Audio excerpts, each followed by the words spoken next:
Nikola Tesla vs Beelzebub, the fighters for round 8 of Ragnarok. Are you excited for this? Because I am absolutely thrilled. Pretty much the battle of the two mad scientists. Today I'm talking about Ragnarok chapter 66 and giving my predictions for this crazy fight. So make sure you watch to the end, subscribe if you enjoy Ragnarok content, that's what I provide on this channel, Mysterious Weeb.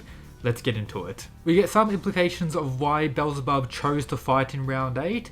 Brynhilde talks about how the gods really can't accept Hades being defeated, and that most likely goes for Beelzebub as well. Hades was regarded as the most respected god. We know that when Poseidon almost killed Adamas, Hades went to Beelzebub to save him, meaning Hades told Beelzebub to do it most likely, meaning Beelzebub probably had a lot of respect for Hades, like all the other gods pretty much. And I get the sense that they were quite close, as at the end of the chapter we see Beelzebub actually holding the staff Hades had in one of these panels during his fight with Hu Wang. Does this mean Beelzebub is the new leader of Hellroom since Hades is now gone? Or is that just a different staff? Or maybe they have some other connection we don't really know about. Maybe Beelzebub is here to get revenge, even though we did get revealed that he is one of the gods who want humanity to be destroyed. So that is also another reason. And his whole thing about wanting to die, most likely wanting to fight a worthy opponent. Of course, seeing someone like Hades be defeated, he most likely has respect for the humans or view them as quite powerful, so excited for his own fight as well. Regarding Tesla, his design, I'm quite fine with it. Of course, everyone would have preferred if he had a mustache, but he doesn't. Oh well. Before we get the full reveal, he actually says the following: "The laws of physics in this world are clearly the most beautiful thing there is." This pretty much means he's been preparing for his fight ever since the start, as when we see him volumed later in the chapter, he turns into this mech with the combination of magic thanks to his Valkyrie he's combined with. So the power of science and magic together create this mecha fighter which is going to be facing Beelzebub. I think there will be tactics more so in this fight than many of the others, maybe similar to Jack vs Hercules in some regard, as we did get some demonstrations that the arena is actually being built up for some other reasons, meaning there's more effort going into the next arena.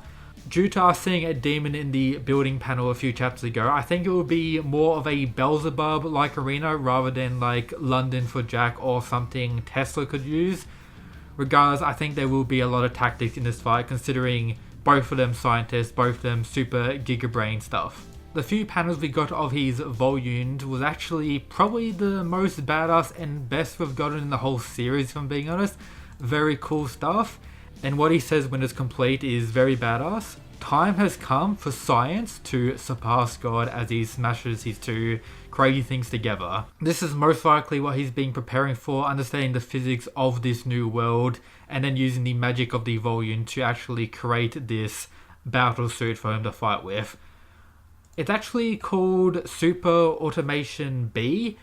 There might be various transformations or different variations we could see throughout the fight. I think that's a possibility.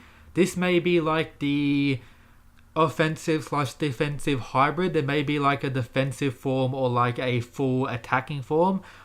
I do think that's going to be a likely outcome, so multiple transformations regarding his actual mech for different purposes. One of the biggest things that has been used to hype out Beelzebub quite a bit was his interaction with Odin. Odin confronted Beelzebub and he pretty much absolutely shit on him and left him stunned. Odin, pretty much ever since the start, has been hyped up as most likely one of the strongest gods. He is the only remaining chief god in the tournament, and the fact that Beelzebub was able to pretty much stun him in that interaction so easily is this absolute insanity and put the hype for Beelzebub through the roof instantly. Not to mention him pretty much putting Hajun inside of Zero and pushing Buddha so much from pretty much a creation of his own, which he's pretty much stronger than as a default due to his motives of wanting to die. If Hajun was strong enough to actually kill him, he would have actually faced Hajun in his own time or something like that, if I'm being honest. But of course, my predictions for round 8 is pretty simple. I do think Beelzebub is going to win. Firstly, humanity now has a one fight lead. I personally want certain humans to win, and if another human such as Tesla was to win, that may lessen the chances of characters like the top of the verse Rasputin winning his fight. So for the sake of that, I want the gods to win to make it equal again, so the likelihood of characters like Rasputin winning go up. Beelzebub, I think, will have other purposes outside of the tournament for later in the story. We got set up for this pretty much last chapter as well, in my opinion, regarding Kintoki and Buddha mentioning the likes of Siegfried. He may be a human that fights for the god or something like that, but I do think there will be story after the Ragnarok tournament, and I think Beelzebub will be a key figure in that war or whatever happens after that. But on that note as well, we do have his wish of wanting to die. So maybe this could be the draw I thought last fight would be of Hades versus Wang. This being a draw could kinda work out as well. It would still leave humanity with a one fight lead.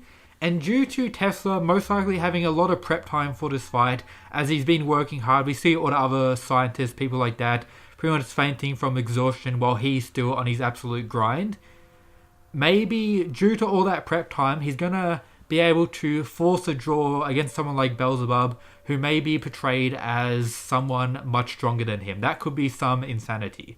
As I mentioned before, I think tactics will be a major role in this fight. It will be similar to Jack vs Hercules, but I think Beelzebub's advantage in overall power will be much more of a gap than what there was between Hercules and Jack, where Tesla's tactics will be far more advanced, and I don't think he'll be able to really combat Beelzebub one-on-one in exchanges, or if he does, he'll definitely be on the losing side, in my opinion. I'm interested to see how Beelzebub actually fights. He does have this staff that Hades had in previous chapters. Maybe he will fight with that. The one panel we did see of him fighting was just a quick little swipe. He may have some magic-like ability, I hope it is, but it could be just a hand-to-hand or staff fighting dude as well, which I think would still be cool, but I just hope for the likes of magic to be used and fully get introduced to the story of Record of Ragnarok. For a series that's about God fighting humans, there hasn't really been much magic, or as much magic as I was kind of expecting, and I think introducing crazy magic to the story right now would be the best, considering the Valkyrie paired with Tesla, and the Beelzebub pretty much being a demon or the representation of the devil potentially in the Record of Ragnarok series. I'm sure Beelzebub's backstory or flashbacks are going to be very informative regarding him, and I am very excited for this fight. Beelzebub has been rising the ranks as one of my favorite characters. Tesla's introduction was pretty cool, but I do think Beelzebub is going to win this fight. And if it was like the first low diff of the tournament, I wouldn't be surprised. But my current prediction, what I'm going for, is Beelzebub winning. I'm just going to hope for high diff so we get a crazy cool fight. But there is a possibility of a draw and a low diff. I don't see Tesla winning this fight whatsoever. Of course, let me know what you think is going to happen down below. Subscribe, check out all the other stuff in the description, and shout out to the Mad Lads who support the channel via the Patreon. But this has been Mysterious Weeb in his mysterious outfit. That's it, guys. Peace.